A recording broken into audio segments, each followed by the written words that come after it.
Welcome to Uma Siva kitchen. இன்றைக்கி மண்ணீரல் soup and fry தாங்க பார்க்க போகிறோம்.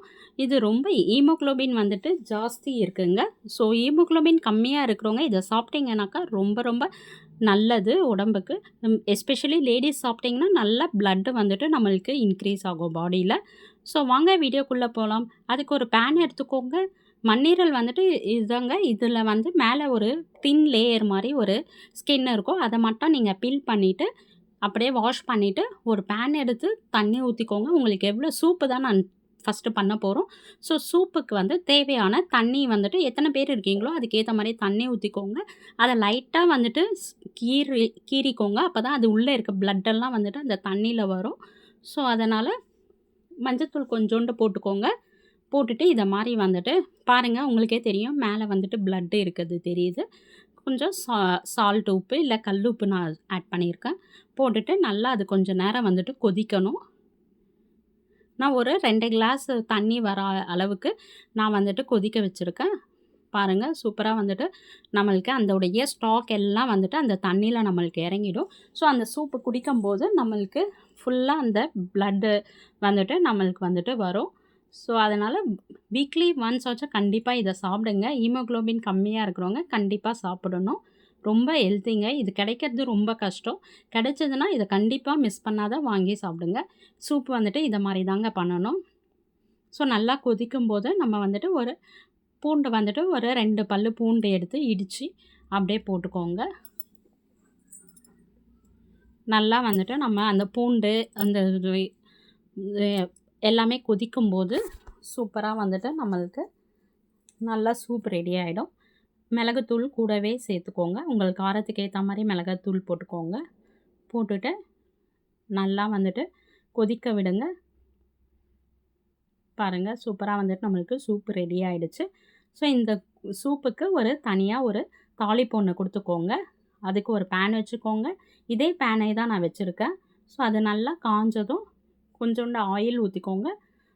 இதுலேயே வந்துட்டு நம்மளுக்கு ஆயில் கண்டென்ட் இருக்கிறதுனால நீங்கள் வந்து ஆயில் ரொம்ப ஊற்ற வேண்டாம். பாருங்கள், நான் ரொம்ப கொஞ்சமாக ஊற்றியிருக்கேன்.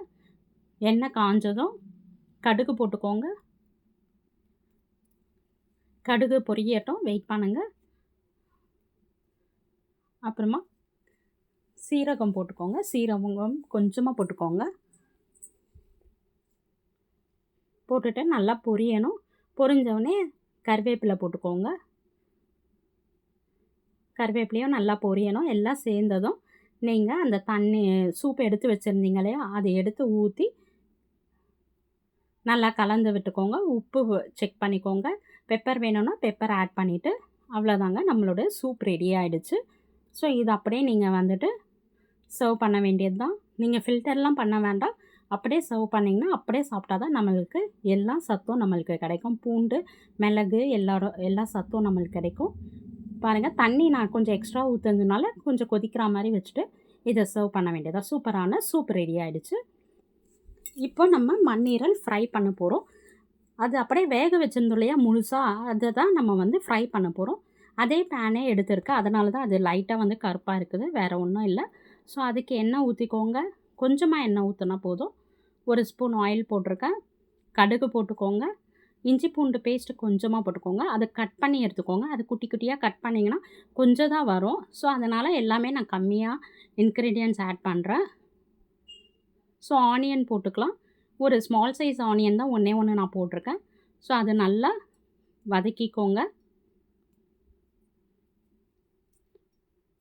ஆனியன் நல்லா வதங்கினதும் பூண்டு வந்துட்டு போட்டுக்கலாம். பூண்டு உரித்தது ஒரு 2 பல்லு பூண்டு வந்துட்டு இடித்து போட்டிருக்கேன் நான். ஸோ இதெல்லாம் நல்லா இருக்குங்க ஈரலுக்கு. நீங்கள் நார்மல் ஈரல் கூட இதை மாதிரியே செஞ்சிங்கனாக்கா டேஸ்ட் வந்துட்டு அல்டிமேட்டாக இருக்கும். சூப்பராக இருக்கும், வேறு லெவலில் இருக்கும் டேஸ்ட்டு. அப்புறம் இந்த மண்ணீரலை தான் நான் குட்டி குட்டியாக கட் பண்ணி வச்சுருக்கேன். இவ்வளோ தாங்க வரும். அது ஒரு மண்ணீரல்னால் இவ்வளோ தான் வரும். பட் காஸ்ட்லி இது. பட் இதில் வந்துட்டு நம்மளுக்கு நிறைய பிளட் கண்டென்ட் இருக்கிறதுனால ரொம்ப ஹெல்த்தி. இது மிஸ் பண்ணவே பண்ணாதீங்க. இது கிடைச்சதுன்னா வாங்கி சாப்பிடுங்க. இப்போ பாருங்கள், எல்லாத்தையும் நல்லா வந்துட்டு வதக்கி கொடுத்தாச்சு. நம்மளுக்கு காரத்துக்கு வீட்டு மிளகாத்தூள் தான் ஒரு 1/2 ஸ்பூன் போட்டிருக்கேன். நம்ம பெப்பர் பவுடரும் போடுவோம். ஸோ அதனால் 1/2 ஸ்பூன் தான் வீட்டு மிளகாத்தூள் போட்டிருக்கேன். மஞ்சத்தூள் கொஞ்சம் போட்டுக்கோங்க, உப்பு போட்டுக்கோங்க.